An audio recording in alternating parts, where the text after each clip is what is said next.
my husband, he doesn't want to. Ya Allah, give me a house in Jannah. Okay? This is like someone who's desperate. Alhamdulillah, it's good to ask a house in Jannah. But the wife of Fir'aun, she had everything of this dunya. She had what? Everything of this dunya. She had access to everything. She tasted from the dunya and its luxury what we cannot even dream of, me and you. This is Fir'aun. She was living in the castle of Fir'aun. But what does she want at the end of the day? She knows that this dunya is worthless, is nothing. She wants a house in Jannah. And the ulama here, they have left a صغيرة جميلة جدا. They have a very beautiful comment, the ulama, about this portion here of the ayah. They say there's a great fa'idah in the ayah. Great lesson in the ayah. Please memorize this one. They say, Al-jaru qabla ad-dar. Pick your neighbor before your house. Always. Pick the neighbor and the neighborhood before the house itself. Beautiful house next to a bad neighbor, don't take it. In a bad neighborhood, don't take it. Where did they take it from? They said, because she said, رَبِّ ابْنِ لِي عِنْدَكَ بَيْتًا فِي الْجَنَّةِ. Oh Allah, build for me near you a house in Jannah. So first near Allah subhanahu wa ta'ala, then the house of Jannah. You see? She didn't say, Ya Allah, ibni li baytan fil Jannah indak. No. It's the jiwarullah subhanahu wa ta'ala, bigger than anything, bigger than the house itself. وَنَجِّنِي مِن فِرْعَوْنَ وَعَمَلِهِ وَنَجِّنِي مِنَ الْقَوْمِ الظَّالِمِينَ. And save me from Fir'aun and his actions. And save me from the oppressors, from al-qawm al-zalimeen.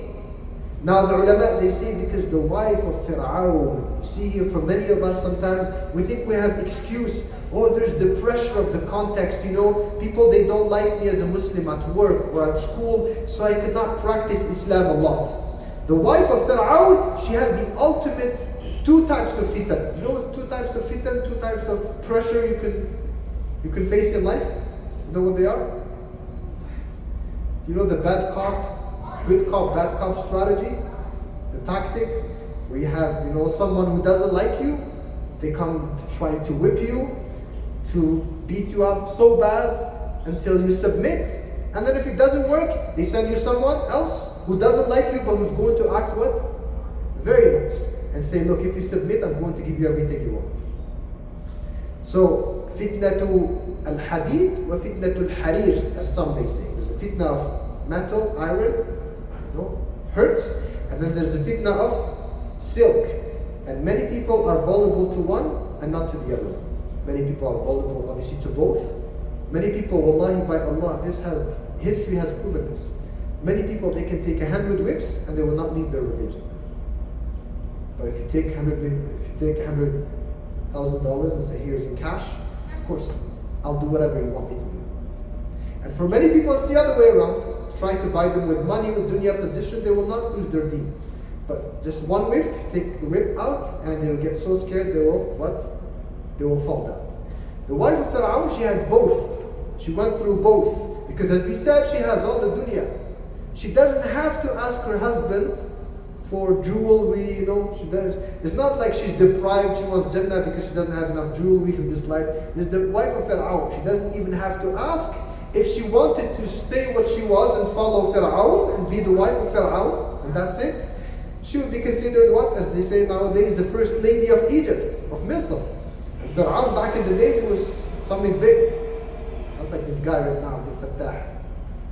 Aduullah. Fir'aun was something big in this world. It was very powerful. So she had access to everything. She gave up on everything. Just to submit to Allah subhanahu wa ta'ala, to be a believer, to be a mu'min.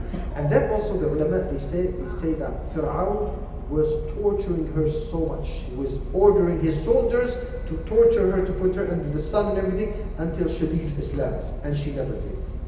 That's why Allah Ta'ala mentioned her what? As an example for the believers. Now the next example, the last ayah in Surah Al-Tahrim, Allah subhanahu wa ta'ala says, وَمَرْيَمَ ابْنَةَ عِمْرَانَ التي أحصنت فرجها فنفخنا فيه من روحنا وصدقت بكلمات ربها وكتبه وكانت من القانتين. And also the other example that Allah Ta'ala mentions, so we have 4 women here mentioned in Surah Al-Tahrim at the end. The last one is, Allah Ta'ala says, another example for the believers is Maryam.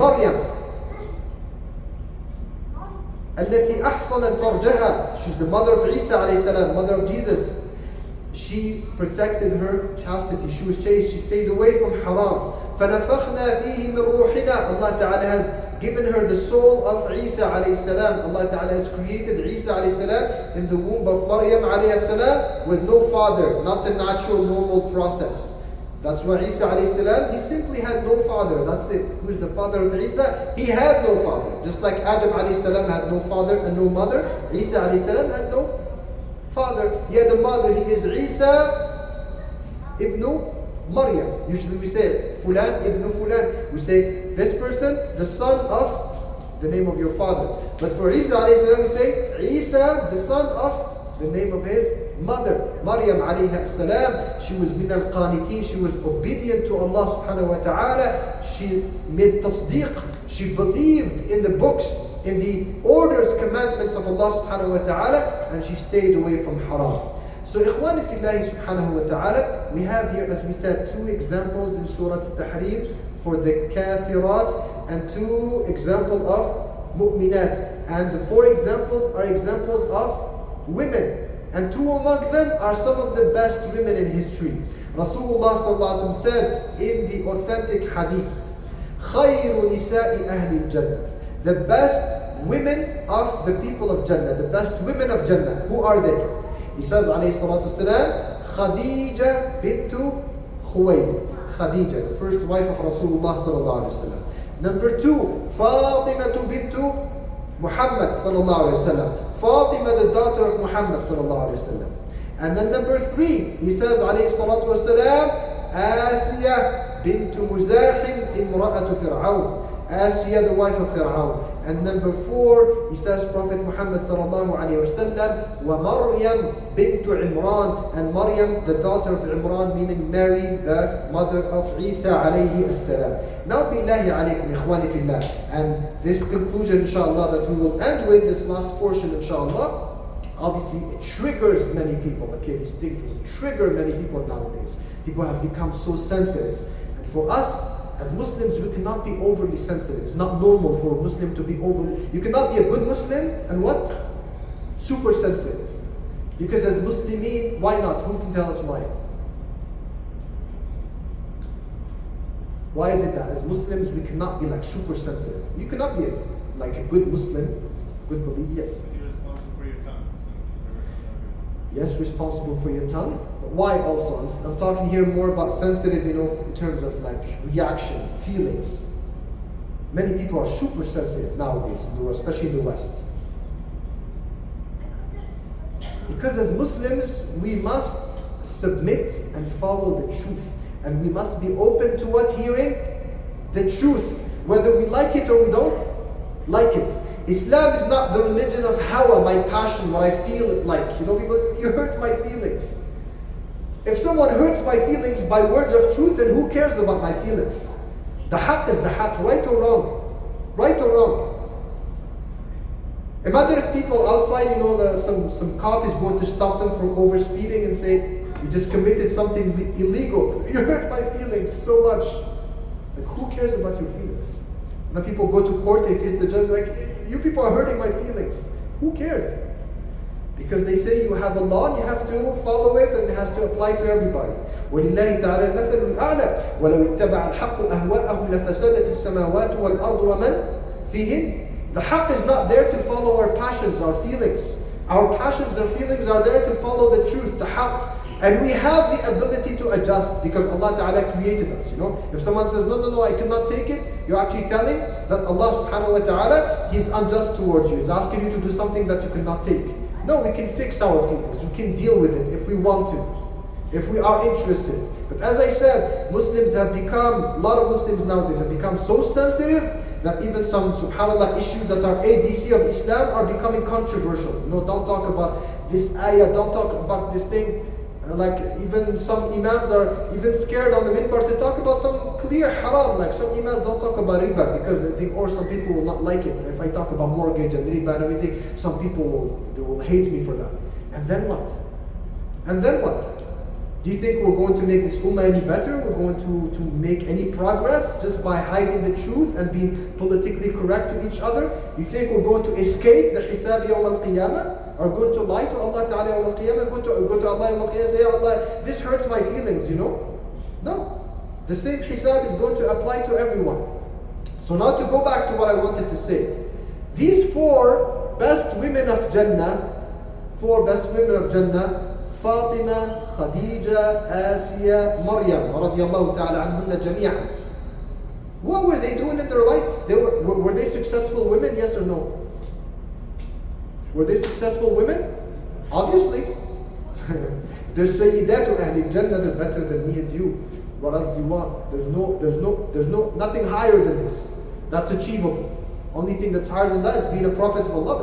That's not achievable. La tunalu bil kasb. You can not do anything about that. Allah Ta'ala, He chooses the prophets and the messengers.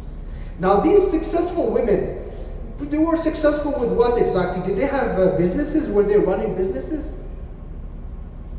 You tell me, were they running businesses? Were they running after degrees? Were they running after leadership in the community? Were they running after fame? No, that's not the example Allah Ta'ala He gives to the mu'minat to follow. So what's going on nowadays with this whole trend of, even inside our communities, and as I said, like not many people are talking about this because it's very controversial. And al-waylu thumma al-waylu lana. If we are not able to address these issues because Muslims are leaving and are facing these problems every moment. When the role of what a man and what a woman are not known anymore, they're not clear anymore, how Allah Ta'ala wants a man to be and how Allah Ta'ala wants a woman to be. And we're not here only talking about women. What did we talk about a few hours ago in Khutbah al-Jumu'ah? What did we talk about? What was the topic? Men. Where are the men? We have very few men. It's just the truth. We have very few true men nowadays in the Ummah, and we have very few true women in the Ummah. And there's no question to be asked here about our situation, what's going on.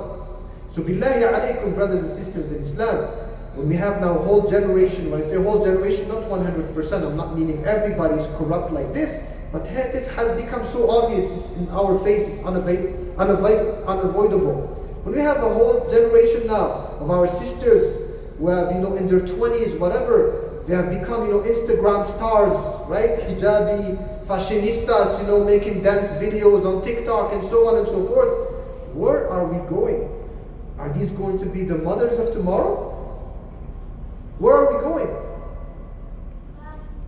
No, seriously, where is this taking us? Like, is there any hope if we just continue in the same path? Brothers now are saying, many brothers are saying, I don't want to get married anymore because that's, all sisters are like this. Of course, not all sisters are like this, but they need that, he's having difficulty finding a sister who understands what marriage is in Islam. And also sisters are saying the same thing. Many sisters are saying, I don't want to get married, I'm not, in a hurry to get married, because anyway, it's very difficult to find brothers who are true brothers. And look, if I can just be independent, have a job, make tons of money and everything, why do I even need a husband? Why? This is what's being said. There's nothing to be hidden. Just go on the internet and check. You're gonna read these things like every day. Why? Because we have detached ourselves from this reality, from these commandments of Allah subhanahu wa ta'ala. So we are actually destroying ourselves as an ummah. And one common response or shubha that some people they will say, yeah, but why are you so worried? Don't you see like other nations, everybody's doing the same nowadays. So even in the West, they're doing the same thing, right or wrong? Here's the answer. Number one, the Western civilization is hurting itself also with these things. They're not what they used to be a few decades ago. They're going down, that's for sure. They're hurting themselves. Number two, they're hurting themselves and we are hurting themselves. And we are hurting ourselves. Who's going to be the loser at the end? If it continues the same way. Who's going to be the loser? Us. You know why? Because we did not start the race from the same position. Those guys, it's been about at least 2 centuries but they have the upper hand. They are the strongest civilization in terms of material, of course. They have conquered our lands, they have conquered the east, the west, they had like empire after empire, the British, and then, Uncle Sam and all these guys, they control the world. So even with all their flaws, they have what? The upper hand. So I'll give you an example. Someone, he's like 16, 17, some teenagers they call it nowadays. He starts going to the casino, and his parents are very poor. His father struggles to give him like $20, $30. What does he do? He goes to the casino. He works at a coffee shop, like for a student job, and then goes to gamble and everything. You say, Akhi, taqillah, fear Allah, it's haram and everything. And it's not good for you. It's going to destroy you. He says, no, don't worry about it. Why don't worry about it? Because I see him, there's some other friend, I see him over there, like his neighbor, he studies with me. He comes as often as I do to the casino. Okay, let's investigate. Oh, his friend actually, he's the son of a multi-millionaire guy. He inherited millions of dollars. Even the wrong he's doing, he can afford things that you cannot afford. Because we have not started the race from the same what? Position. Except someone started, racing like 5 hours before me, and then I just started now, and I say I'm doing mistakes, he's doing the same mistakes. But guess what? He's all the way there. You see? So this is why as an ummah, as we said, Ikhwani Fillahi subhanahu wa ta'ala, all of these toxic ideologies that are being brought inside our community, and they're not being faced with the ABC teachings of Islam, as we said, has to be very clear that we have role models to follow in Islam.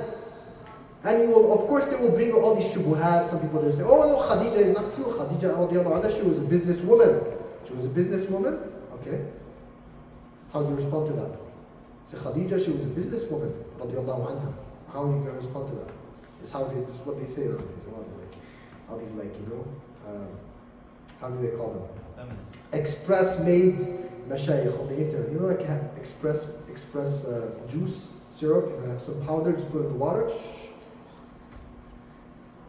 Instant coffee. So you have instant mashayikh nowadays. So a few hours of reading, it goes online, becomes a big celebrity like this, and now they can explain Islam. Khadija radiallahu anha, she was a businesswoman.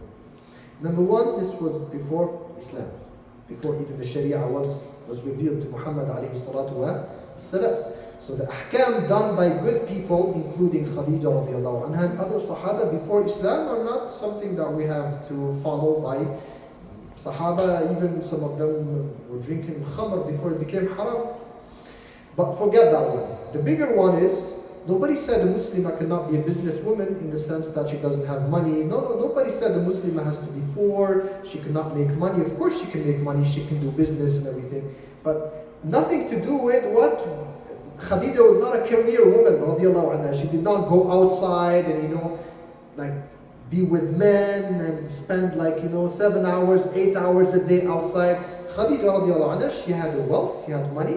And she used to invest. She used to give it to Rasulullah sallallahu alaihi wasallam before marrying him, because she used to trust him. He was a sadiq al-amin, very trustworthy person. And he used to go make tijara, right, make business, and he would bring back the profit and the money, and she would give him some of that thing. So if a Muslimah today, she has wealth, and she wants to invest in some halal company, or give someone who's going to buy and sell, nobody said this is haram or that this is wrong, or no one spoke about this. We're talking here about this whole thing again about, trying to prove that you're strong and independent and everything, and then losing track of what is your role in Islam.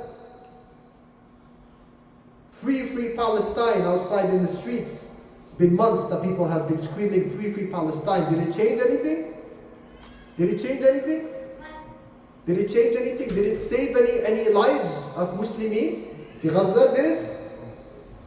Do you think it's going to save any lives anytime soon to continue screaming free Palestine? And what is free Palestine? If you study this sentence here, free Palestine. أين الفاعل? Where's the subject here? Free Palestine, who's going to free Palestine? That's the question. Who's going to free Palestine? So some people, they say, okay, so what's your alternative then? You don't want us to go on the street and say free Palestine? So what's your alternative then? The alternative, number one, we have to accept that this whole thing that you can change the world by doing something for 2 hours, just forget it. Because the ummah, musab al-ummati amiq, our ummah is hurt really badly, very deep. So the only solution is that we have to rebuild from the essentials, from the basics. Those things that me and you might consider small, no, it will have a big impact. So nowadays, if you tell our akhawat, and ikhwa, of course, same thing for ikhwa, by the way. But as we said, we spoke about men a few hours ago, so we have to be fair here. So if you tell many of our akhawat today, instead of going out every 2-3 days, we have this like in my city and everything all the time. You see them outside, big flags, Free Palestine, screaming for 2-3 hours, and the speakers and everything. Instead of doing this for I don't know how long, why don't you go, because if whatever is happening in Gaza, wallahi, if whatever is happening in Gaza for a good 7-8 months now, has not changed a lot in our lives for the better for every one of us, then shame on us. If we're still the same people, like I'm still the same thing, same person, nothing is becoming better in me, shame on me. So if you tell our ikhwan, our akhawat, why don't you have it, as a niyyah, as a project in your mind, this is your challenge, inshallah, that you want to raise, inshallah, the next Salahuddin, the next generation of Salahuddin, inshallah. Doesn't take forever. Oh, many of them, they say, what are you talking about? What are you talking about? You're telling me I should go home and raise children? And then what? And then what? This is what Allah says in Surah Al-Tahrim. قُوا أَنفُسَكُمْ وَأَهْلِيكُمْ نَارًا وَقُودُهَا النَّاسُ وَالْحِجَارَةُ. Allah Ta'ala has revealed a special system. There's a system in Islam. You don't want it, you don't want Islam. This is for men and for women, same thing. We cannot be Muslimin, but at the same time we don't accept the system that Allah Subhanahu wa Ta'ala has revealed. We want something different, right? So here to conclude, Ikhwani Fillah Azza wa Jalla, a final message to our brothers as well. Because you as brothers, me and you are maybe the father of someone. You have a daughter, mashallah, maybe. Maybe you have a sister, you're brother of some of our sisters in Islam. You know what the problem we have nowadays? Is that even our sisters were disconnected from them. Because we have traditionally in Islam, the whole concept of, Salatul Jama'ah, Masjid is mostly like encouraged, if not wajib on men, at least for Salatul Al-Jumu'ah, for example. It is understood, it has become this cultural thing, that it means, Masjid is not for them. Learning Islam is not for them. Do you agree with this or disagree with this? Do you agree with this or disagree with this? When women, they don't go to masjid. They don't go to the lecture, they don't go to halaqah, they don't go to salat al-jumu'ah. Do you agree with this or don't agree with this? Without even talking about the ahkam, of course, even in the time of Rasulullah sallallahu alaihi wasallam, when Rasulullah sallallahu alaihi wasallam is saying that women, salat in their house is better for them, all of these are ahkam of the sharia, Rasulullah sallallahu alaihi wasallam, he never told women don't come to the masjid. This has never happened. And the dalil for this is that the Ummahatul Mu'mineen, the mothers of the believers, used to go to the masjid. Even sometimes with Salatul Fajr, it is known, this is the authentic narrations. Of course, we know that ulama, they say without causing fitna and so on and so forth, we know that. But even put that aside, we live in a different context. We live in the West. What's completely unacceptable, because when Rasulullah he said, women, her salat in her house is better than her salat in the masjid. Why? What do you understand from that? Why? Why? Because she spends a lot of time at home. So don't bother, don't force yourself, to do mujahada, and you have things to do at home and everything. Okay, sorry my husband, sorry my children, but I have to go to the masjid, it's very important. Don't force yourself. Go to the masjid when you can, go and learn your deen and everything. But what's completely odd, strange, ajib, gharib, weird, is that you can have sometimes, we see it all the time, even in universities sometimes. There's Salatul Jumu'ah, there's Khutbah of Jumu'ah, people are doing Salat, and then you find many sisters, they don't go to Salat Al-Jumu'ah, it's right next to them. They can go, Da'watul Muslimin, Dhikr of Allah Ta'ala, no, they don't go. Why? Because they assume it's not for them. What are they doing instead? This I'm talking to you about. Real situations. Like you walk into Salat al-Jumu'ah, sometimes university, I do Khutbah university. You walking, there's a Salat al-Jumu'ah happening over there, and as you're going up, in every stair like this, you find so many of our akhawat, they're at Starbucks and chilling and drinking coffee and everything. This is not why Islam said it's better for you to pray at home. You understand the point here? So, ilm, knowledge is for men and for women. Ilm, knowledge is power. It's enlightenment, it's guidance. طلب العلم فريضة على كل مسلم, which includes women.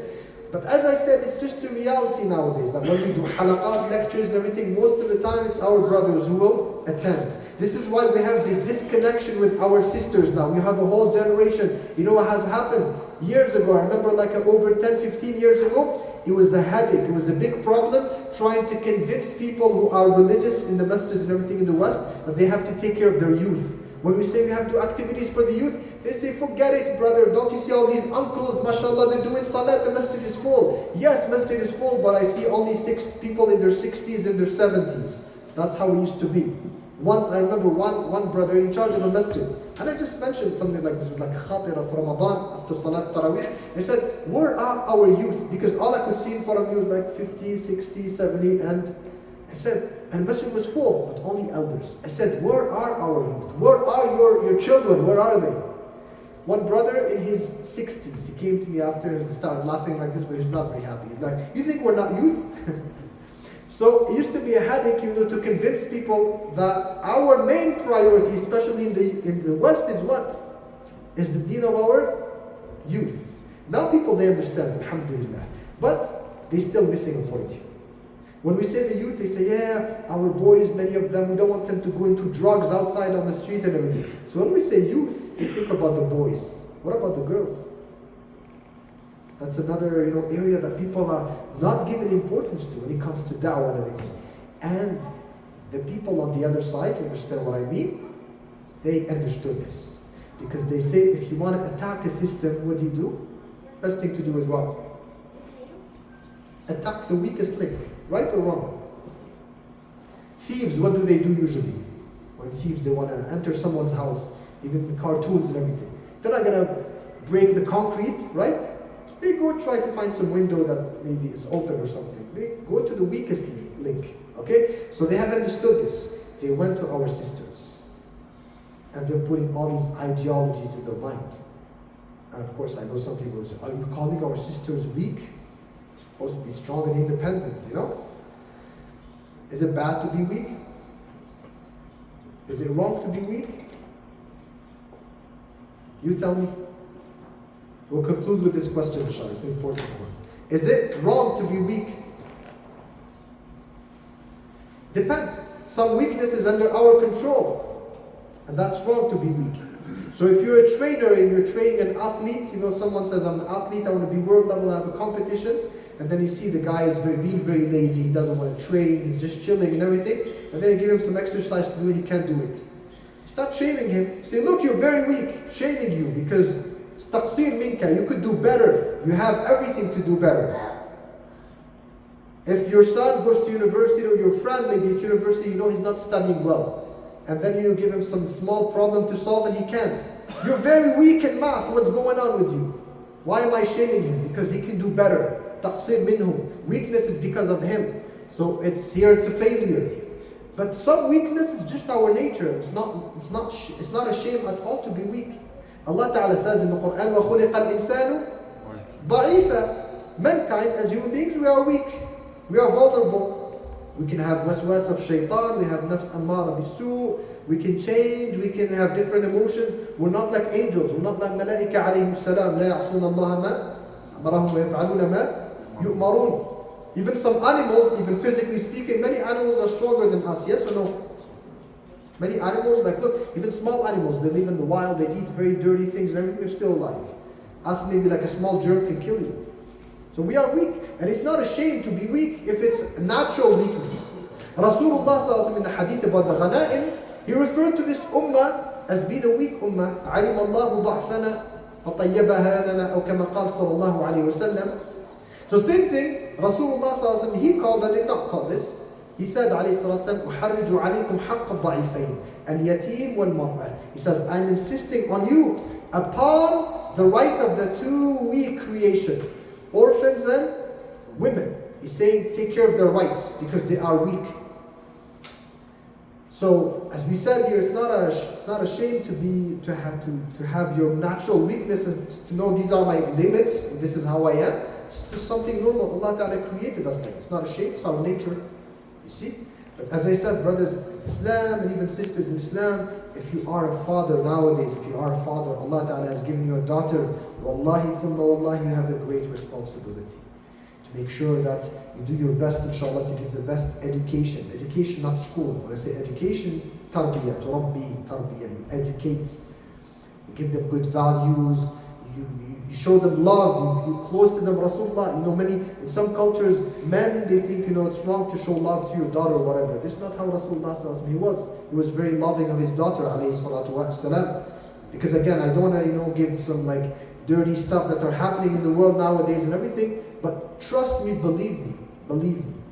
Many of our sisters, younger ones, even teenagers, are into very, very bad things in the West. And even in the Muslim countries, Arab countries, are into some very bad things. And many of them, it's because they don't have a father in their life. They don't have a man in their life. So she's being used by, Well, I remember once a brother came to me after Salat al-Jumu'ah. He said, please, I want you to say something to these people here next time in the Jumu'ah. He was very upset. I said, khair inshallah. He said, I'm the head of security for a major movie theater company. Those theaters that people, they go to watch movies and so on and so forth. He said the name of the company, we're not going to mention it. He said, I'm the head of the security. He said, I see all the time fathers bringing their Muslim daughters, teenagers, they drop them off at the door with the car and they leave. They have no idea what's going on inside. And there's all these boys waiting for her inside, right? She's gonna watch movie. It's like when I talk to them, sometimes when he talks to the father, sometimes it's like they insult me, they tell me, you're filthy Arab, I don't know what, leave us alone, it's our freedom. This is the situation. Ikhwani fillah subhanahu wa ta'ala. So if you're a father, if you're a brother, you have a sister, like your sister in blood, take care of her. Share with her the ilm, whatever you learn at the masjid and everything.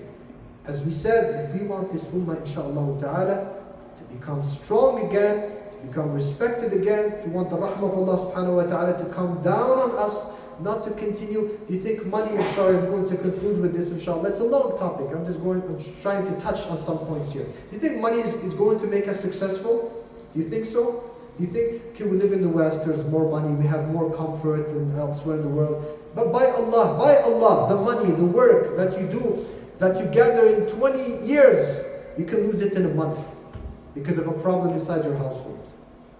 Because of a problem, of course, let's be very clear here. There's no way someone is going to make me believe that, if we have marriage problems just because of women. That's not true at all. Many men are very bad, very corrupt.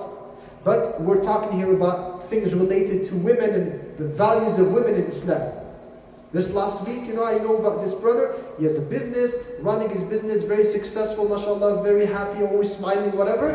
And then some of my friends told me, that brother, he came yesterday, he was destroyed. I said, khair inshallah. He said, just out of nowhere, his wife said, I'm leaving you. And he said, tomorrow, the guy from, some legal firm, whatever, is going to come to my business because he has to evaluate, take an estimation of, all the goods that I have. Maybe let's share it, 50%. Taking 50% of the business. Okay, no, obviously not all women are like this. But as we said, brothers, ikhwani fillah subhanahu wa ta'ala, if we don't know our deen, if we don't try our best to stick to our deen, to understand we have our own priority, we don't, enter the lizard hole as it came in the hadith, حتى إذا دخلوا جحر ضب كما قال النبي صلى الله عليه وسلم وكما قال صلى الله عليه وسلم تتبعون سنن من كان قبلكم. If we start following what others are doing and everything, then we cannot, come after and cry about Palestine, why they do this, why do. We're just following them. We're just being like them. We're taking their ideology. We want to become like them. What's so special about us? May Allah subhanahu wa ta'ala make us good, pure, sincere believers. نسأل الله تعالى أن يصلحنا وإياكم وسائر المسلمين. صلى الله وسلم وبارك على نبينا محمد وعلى آله وصحبه أجمعين. الحمد لله رب العالمين.